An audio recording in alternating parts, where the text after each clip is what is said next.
Hello, Meoni here, and welcome back to another news video for Final Fantasy XIV. Today, the 28th of August 2020, saw the addition of a brand new Lodestone news topic, talking about future housing with actual dates as when we're actually getting those, or at least in terms of patch dates.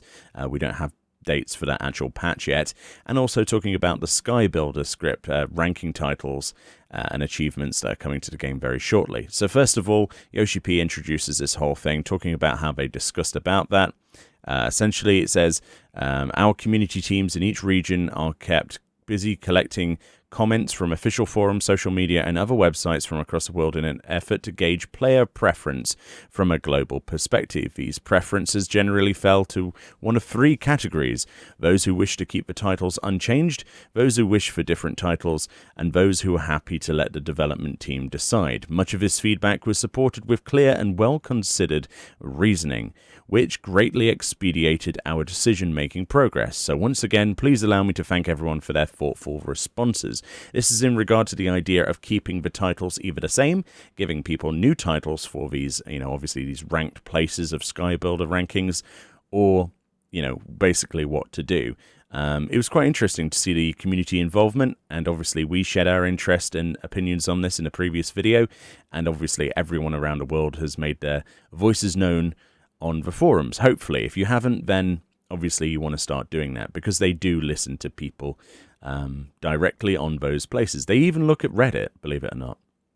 So let's look at the first bit then on the Skybuilder ranking titles and achievements for patch 5.31. It says, based on a thorough review of each region's feedback, the development team reopened the debate regarding Skybuilder titles and achievements, a discussion which led to the following decisions to take effect on 5.31. The title for placing in the top 12, as well as the title for placing in the top 100, will remain the same as for previous rankings. So it will be exactly the same titles. It won't have a number 2 next to it or anything like that. The achievements will be distinct and linked to the phase in which the achievement was earned. So specifically, the achievement might have simply a number 2 or second version of, or whatever, right? There'll be something that differs it from the achievements of the first set of rankings that went out. But of course, the title then has been decidedly kept the same, regardless of what you may believe. And obviously, you might be commenting below that they should have had a separate title. Essentially, you're basically on the same level playing field as the people who got the titles last time. So I think that personally is a bit fairer, because I don't think many people were really prepared the first time around. You may disagree. It says, the decision for keeping titles the same was based on two main factors. One, the titles function as a role-playing mechanic. Thus, changes would undermine this public indicator of a character's mettle. And two, the fact that among those who had already earned these titles, there were slightly more voices in favor of keeping the titles unchanged, not unchained. That would be something else.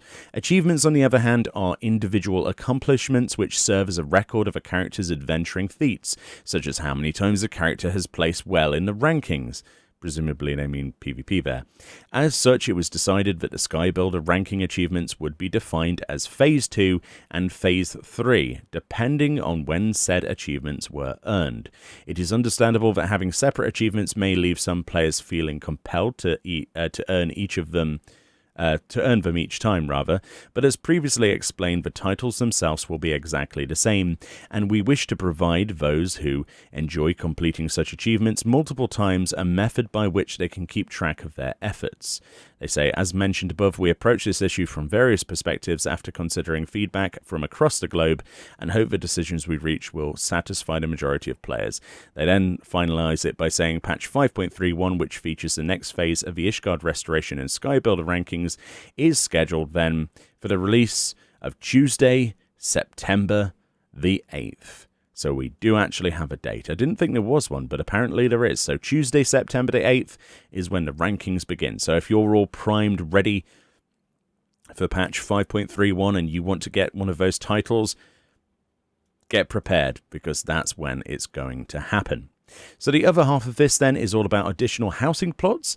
It says, this section will cover information regarding the addition of new housing plots as announced in the recent topics. They say the travel restrictions introduced in response to novel coronavirus currently prevent us from making any large-scale physical expansion to our servers. And so we are focusing on optimizing server processing in order to provide extra plots. Now that we have a clearer idea of the time frame and scale of these additions, we are pleased to announce the following details. So new housing plots are scheduled then to be released in 5.35. Right? So that's presumably close to October, right? I don't know. We'll have a look in a minute. We'll keep reading. So it says new housing plots, 5.35. Each residential district will be expanded with 6 wards. That's 3 standard and 3 subdivisions. Both 3 company estates and private estates will be immediately available for purchase. That's an interesting one because usually they have like a week of only FCs getting priority, but it seems that you'll be able to go straight up to a large house in one of the new wards and basically get it for your individual character if you have enough gil, of course, and or relocate directly there. That's quite an interesting change. I personally think there's going to be quite a lot of drama surrounding that one point. I think.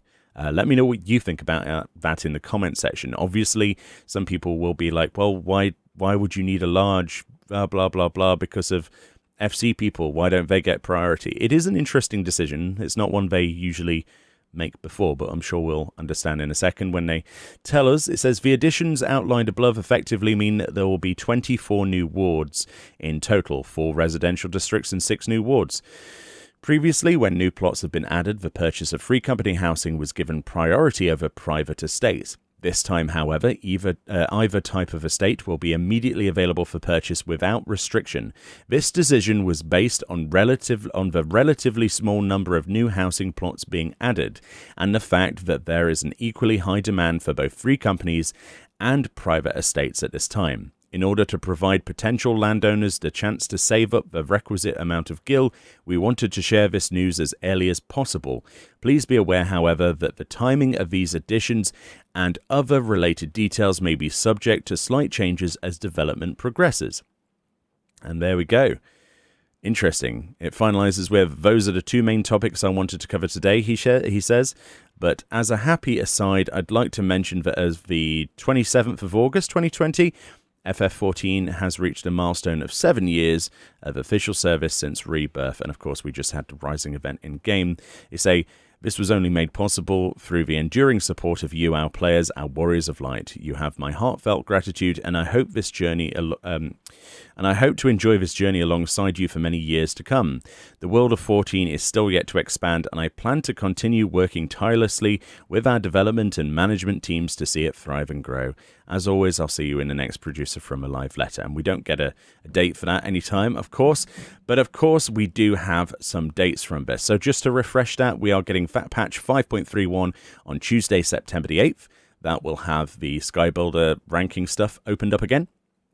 And of course, 5.35, which currently doesn't have a date, but we're looking probably close to October, maybe even later than that at this point, maybe late October, I have no idea, with basically lots of new houses. I'm really, really, really dreading to see the comments on Reddit and the official forums about the idea of being able to purchase a large house immediately for a personal house for a player, but yeah, we'll have to wait and see.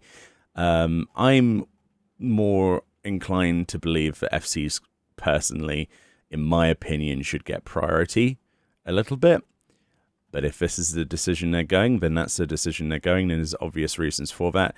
I don't know about the relatively small number of housing plots being added as an excuse for that decision, but it is what it is, and there you go. That's the news for today, the 28th of August 2020, on housing and the Skybuilder rankings. Let me know what you think about any of the topics featured. Try to keep it civil in the comments section. If someone disagrees with you, that's a viable thing.